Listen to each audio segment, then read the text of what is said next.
MP Vamsikrishna పర్యటనలో పెద్దపల్లి జిల్లా అధికారులు ప్రోటోకాల్ పాటించడం లేదని ఫైర్ అయ్యారు మంచిర్యాల జిల్లా చెన్నూరు కాంగ్రెస్ నేతలు. రామగుండంలో ఈఎస్ఐ హాస్పిటల్ పరిశీలనకు ఎంపీ వెళ్లినప్పుడు సరైన ఏర్పాట్లు చేయలేదని ఆగ్రహం వ్యక్తం చేశారు. పెద్దపల్లి లోక్సభ నియోజకవర్గంలో చీరల పంపిణీ కార్యక్రమాల్లో ఎంపీ వంశీకృష్ణ పేరును చేర్చలేదన్నారు. ఎంపీకి ప్రోటోకాల్ పాటించకూడదని ఎవరు చెప్పారో అధికారులు సమాధానం ఇవ్వాలన్నారు. ఎంపీకి జరుగుతున్న అన్యాయంపై చీఫ్ సెక్రటరీకి, లోక్సభ స్పీకర్తో పాటు ఎస్సీ/ఎస్టీ కమిషన్కు కూడా ఫిర్యాదు చేస్తామన్నారు కాంగ్రెస్ నేతలు. ఈ యొక్క గడ్డం వంశీకృష్ణ గారికి అడుగడుగున అవమానం జరుగుతుంది. అతను ప్రజాస్వామ్యమైన పార్లమెంటులో అతి చిన్న వయసులో అత్యధిక మెజార్టీతో గెలిచిన ఒక ఎంపీ.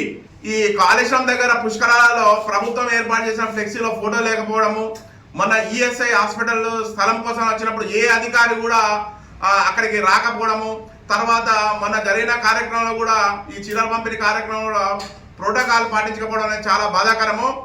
గడ్డం వంశీకృష్ణ గారు ఈ యొక్క దేశంలో ఐక్యరాజ్య సమితి అనేది గుర్తించి అతన్ని న్యూయార్క్ పిలిపించి స్వమిట్లో పాల్గొనడం జరిగింది. కానీ ఇక్కడ ఉన్న అధికారులు మాత్రం గుర్తించలేకపోవడం అనేది సిగ్గుచేటు. గడ్డం వంశీకృష్ణ గారు రామగుండంలో ఉన్న ఫెర్టిలైజర్స్ కార్పొరేషన్ ను ఏర్పాటు చేయడానికి ఎంతో సహకరించిండు, అది నడుస్తుంది. గతంలో సీసీఐ పత్తి కొనుగోలు చేయకుంటే కేంద్ర మంత్రి దగ్గరికి వెళ్ళి పత్తి కొనుగోలు కేంద్రం ప్రారంభం చేసిండు. జోడువాగులో దగ్గర ఫారెస్ట్ వాళ్ళు పర్మిషన్ లేకుంటే కేంద్ర రాష్ట్ర రోడ్డు రవాణా శాఖ మంత్రి నితిన్ గడ్కరీకి చెప్పి అక్కడ రోడ్డు వేయడం జరిగింది.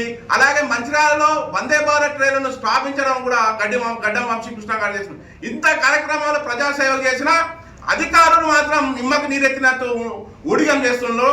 ముఖ్యమంత్రి రేవంత్ రెడ్డి గారు ఈ యొక్క ఎవరైతే అధికారులు ఉన్నారో వారి మీద తక్షణం చర్యలు తీసుకొని వారిని సస్పెండ్ చేయాలని ఈ సందర్భం చేస్తున్నాం. డాక్టర్ వెంకటస్వామి గారి కుమారుడైన వంశీకృష్ణ గారి ఫోటో పెట్టకపోవడం వల్ల మా కాంగ్రెస్ కార్యకర్తలందరూ జీర్ణించుకోలేక ముందుకు రావడం జరిగింది.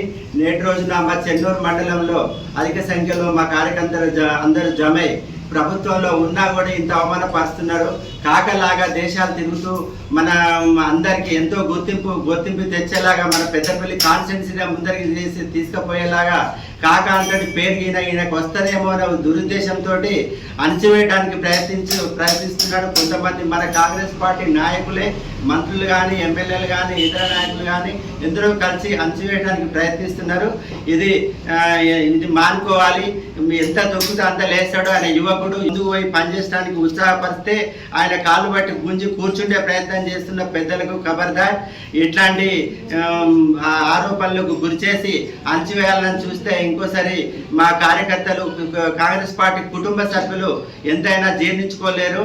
అంటే ప్రజాస్వామ్యంలో ప్రజాబద్ధంగా ఎన్నుకున్నటువంటి ఒక యువ నాయకుడిని ఒక అగ్రవర్ణ ఆధిపత్యం ధోరణి అవలంబిస్తూ ఇవాళ దళితులైనటువంటి యువ నాయకుల్ని మరి పార్లమెంట్ సభ్యులైనటువంటి మా వంశీకృష్ణ గారిని ఏదైతే ప్రోటోకాల్ పెట్టకుండా, ఫోటోలు పెట్టకుండా, అదేవిధంగా అధికారులు కూడా మరి అధికార యంత్రాంగం మరి మీరు మంత్రులకు, ఎమ్మెల్యేలకు భయపడి పనిచేయద్దు. ఎందుకంటే అక్కడ కూడా గతంలో దాదాపుగా ఈ 40-50 సంవత్సరాల నుంచి పెద్దపల్లి మా పార్లమెంటుగా మరి ప్రజలతో గెలిచినటువంటి కాకా కుటుంబమే ఉన్నదనే విషయాన్ని మరి అక్కడ జిల్లా నాయకులు మర్చిపోవద్దనే విషయాన్ని కూడా ఈ సందర్భం గుర్తు చేస్తారు. గౌరవ ముఖ్యమంత్రి గారు ఈ విషయం లోపల కూడా మరి ఈ మన యువ నాయకులకు, దళిత నాయకులకి అవమానం జరుగుతున్న తీరుని మరి మీరు దీని మీద మరి అదేవిధంగా మన పార్టీలో ఎత్తటి వాళ్ళు ఉన్నప్పటికీ కూడా వారి మీద క్రమశిక్షణ చర్యల పరంగా కూడా వాళ్ళని తీసుకోవాలి.